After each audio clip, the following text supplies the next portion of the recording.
अपरिमेयता के प्रमाण। हमें इसके द्वारा जैसे संख्या है √2, √3, √5, √7 या ऐसी कई संख्या अपरिमेय संख्या है जिसे हमें सिद्ध करना कि वो अपरिमेय है अथवा नहीं। इसका एक अपरिमेयता के लिए एक प्रमेय है कि यदि p एक अभाज्य संख्या है, अभाज्य संख्या है तथा a कोई धनात्मक पूर्णांक हो, a कोई धनात्मक पूर्णांक हो तथा p है जो a स्क्वायर को विभाजित करता है तो p a को भी विभाजित करेगा।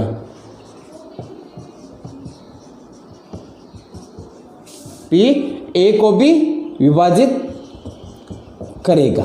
अर्थात p एक अभाज्य संख्या है, a कोई धनात्मक पूर्णांक है। यदि p यानी जो अभाज्य संख्या p a स्क्वायर को विभाजित करता है तो p a को भी विभाजित करेगा।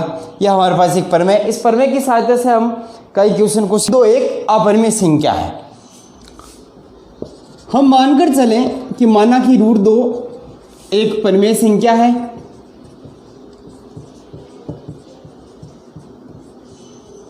√2 एक परिमेय संख्या है तो √2 बराबर हम मानते हैं a/b, जहां b is not equal to 0 तथा a व b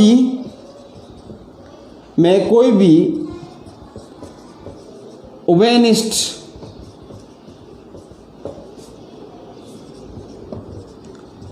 संख्या नहीं है। अर्थात a व b सअभाज्य संख्या है। सअभाज्य संख्या है। सअभाज्य संख्या क्या होती है? ऐसी दो संख्याएं जिनका HCF क्या हो? 1 हो। जैसे 3 और 5 का HCF क्या होता है? 1 होता है। तो ऐसी संख्याएं जिनका HCF 1 हो वो क्या कहलाती हैं? सअभाज्य संख्याएं कहलाती हैं। तो दोनों तरफ वर्ग करने पर तो क्या आ जाएगा? 2 बराबर a² + b²। तो a² बराबर क्या आ जाएगा? 2b²। इसको हम समीकरण 1 मानते हैं। a² बराबर 2b² है। अर्थात 2b² को 2 विभाजित करेगा अतः a² को भी 2 विभाजित करेगा अतः a² भी 2 से विभाजित होगा।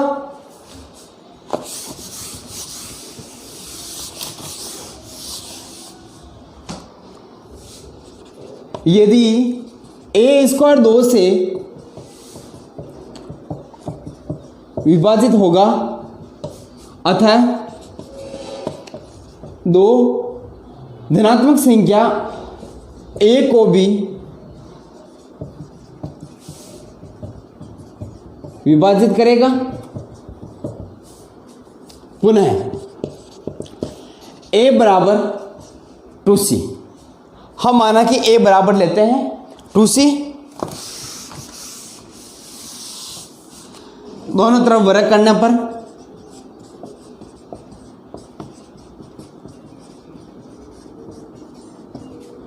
a² बराबर क्या आ जाएगा? 4c²। a² बराबर 4c²। समीकरण 1 व 2 से क्या आ जाएगा? 2b² बराबर 4c²। तो b² बराबर क्या आ जाएगा? 2c²। इसको हम मानते हैं समीकरण नंबर 3।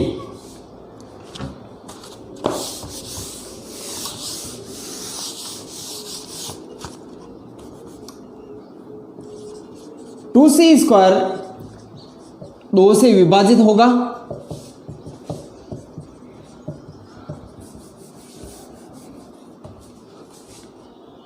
अतः बी स्क्वायर भी 2 से विभाजित होगा,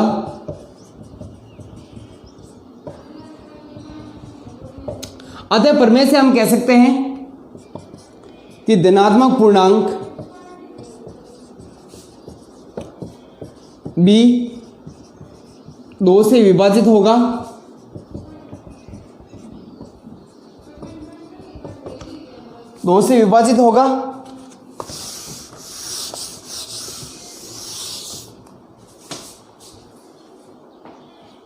अतः हम कह सकते हैं कि 2 है जो परिणाम 1 व 2 से कह सकते हैं कि 2 है a व b का उभयनिष्ठ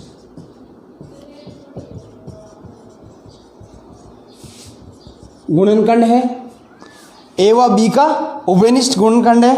अतः हम इसको कह सकते हैं जो हमने प्रथम लिया था उभयनिष्ठ है, जो पूर्व में लिया गया मान का विरोधाभासी है, अतः √2 एक अपरिमेय संख्या है, अपरिमेय संख्या है। एग्जाम्पल है 7√5 एक अपरिमेय संख्या है। इसको अपरिमेय संख्या सिद्ध करने के लिए हम माना 7√5 बराबर a बटा b, जहां a व b सह आभाज्य संख्याएं हैं, सह आभाज्य संख्या अर्थात a और b का HCF क्या आना चाहिए 1। तो 7√5 बराबर है a बटा b, तो √5 बराबर कितना आ जाएगा a बटा 7b। चूंकि हम जानते हैं a व b पूर्णांक है, अतः a बटा 7b एक परिमेय संख्या है।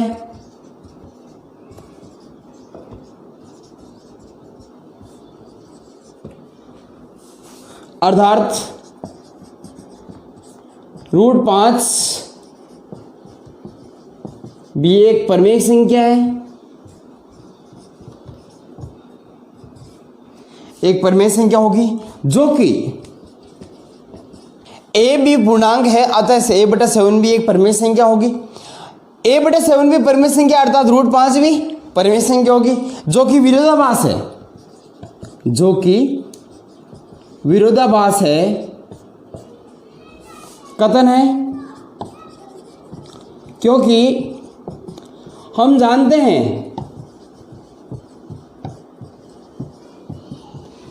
√5 एक अपरिमेय संख्या है, √5 एक अपरिमेय संख्या है, अतः 7√5 एक अपरिमेय संख्या है, 7√5 एक अपरिमेय संख्या है। परिमेय संख्याओं का दशमलव प्रसार, 7 दशमलव ऐसी परिमेय संख्याएं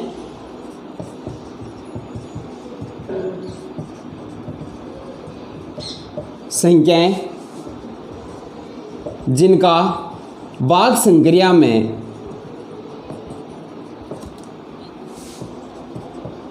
निश्चित चरणों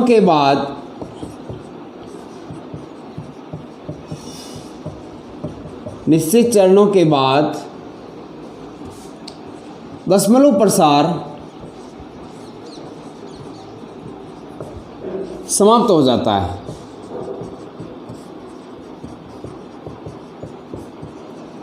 क्या कहलाता है 7 दशमलव, अर्थात ऐसी भाग संक्रिया में जिस समय भागफल प्राप्त हो तो भागफल में दशमलव के बाद 2, 3, 4, 5 यानी उसके बाद में दशमलव प्रसार समाप्त हो जाता है, तो ऐसे को क्या कहते हैं 7 दशमलव प्रसार। 7 दशमलव प्रसार में p बटा q के रूप में जो भी परिमेय संख्या होगी उसमें हर का मान यानी q का मान हमेशा q का गुणनखंड 2 की घात m इंटू 5 की घात n के रूप में प्राप्त होगा। यदि किसी भी संख्याओं का हर में हर का गुणनकर 2 की घात 5, 5 की घात n के रूप का हो तो वो कैसा होगा, शांत दशमलव प्रसार के रूप में होगा। इसी प्रकार है अशांत दशमलव, ऐसे परिमेय संख्या जिनका ऐसी परिमेय संख्या जिनका भाग संक्रिया में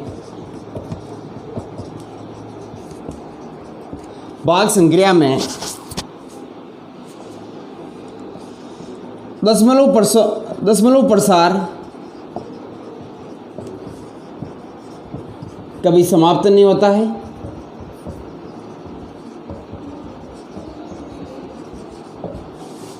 अर्थात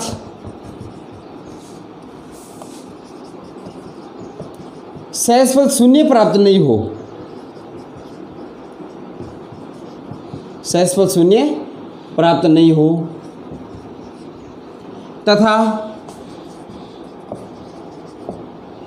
परिमेय संख्या का हर परिमेय संख्या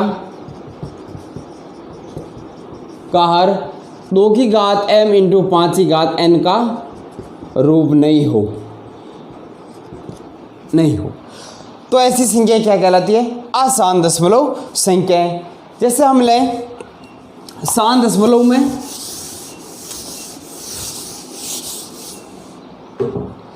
जैसे हमारे पास है 75/100। अब इसको हम लिखना चाहें तो किस रूप में लिखेंगे, 75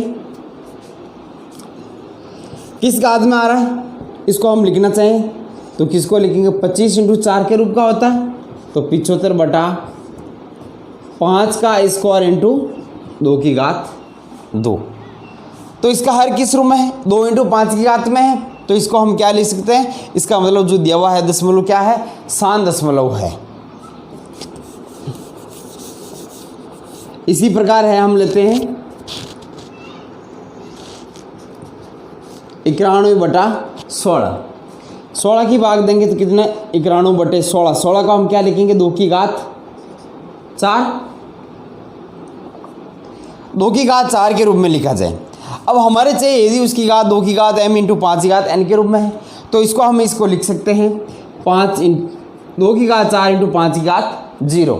अतः ये क्या होगा, ये एक शांत दशमलव है, यानी 2 की घात 4 इंटू 5 की घात 0 के रूप में लिखा जाए तो वो किस रूप में होगा, एक शांत दशमलव प्रसार के रूप में लिखा जाएगा।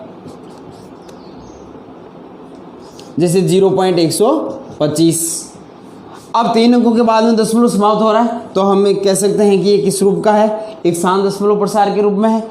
अब इसको हम लिखना चाहें तो किस रूप में लिखेंगे, 125/1000 के रूप में लिखेंगे। तो 125 अब इसको सॉल्यूशन करना चाहें तो कर सकते हैं, 25 5 125, 25 400 तो कितना आ जाएगा, 5/40, 8 5 40 यानी 1/8 के रूप में। अब इसको घाता के रूप में लिखना चाहें तो 1 ये कितना है, 2 की घात 3 और इंटू हम क्या लिखेंगे, 5 की घात 0। तो 5 की घात 0 किसी भी घात 0 तो उसका मान क्या होता है, 1 होता है। तो ये क्या है, शांत दशमलव के रूप में प्राप्त संख्याएं हैं। अशांत दशमलव जैसे हम उदाहरण लेते हैं 64/455। अब इसको लिखेंगे तो क्या लिखेंगे, 8 का स्क्वायर बटे 455। तो इसको टुकड़े होंगे इसके 5 7 इंटू 13। इसको हम लिखेंगे तो क्या आ जाएगा, 2 गुणा 2 गुणा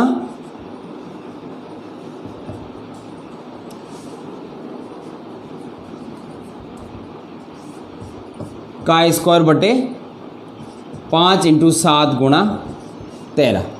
अब इसमें देखा जाए तो बटा में 5 गुणा 7 गुणा 13, यानी हमें किस रूप में चाहिए, 2 इंटू 5 की घात m और n के रूप का। तो 2 इसमें नहीं आ रहा है, तो 2 इंटू 5 की घात के रूप में नहीं है, अर्थात ये क्या होगा, अशांत दशमलव प्रसार। इसी प्रकार हम इसको लें 17/8, तो इसको लेंगे, ये क्या होगा, 2 की घात 3 अब ध्यान रहे, इसमें हम 5 की घात 0 लिख सकते हैं, लेकिन इसमें 2 की घात 0 नहीं लिख सकते, क्योंकि 5 × 2 करेंगे तो ही इसका 0 आएगा। तो इसमें अकेला 5 नहीं होना चाहिए, अकेला 2 हो सकता है लेकिन अकेला 5 नहीं होना चाहिए। तो ये तो है अशांत और ये क्या होगा, शांत। इसी प्रकार ये है 125/441, तो 125 बटा, तो ये क्या होगा, 9 का भाग देंगे तो 9 × 49, तो 125/3 का स्क्वायर इंटू 7 का स्क्वायर। तो इसमें तो बिल्कुल ही नहीं बन रहा है, 2 की घात 5 × 5 की घात n का रूप, तो इस रूप में नहीं बन रहा, तो वो क्या होंगे, ऐसी संख्या अशांत दशमलव संख्याएं कहलाएगी।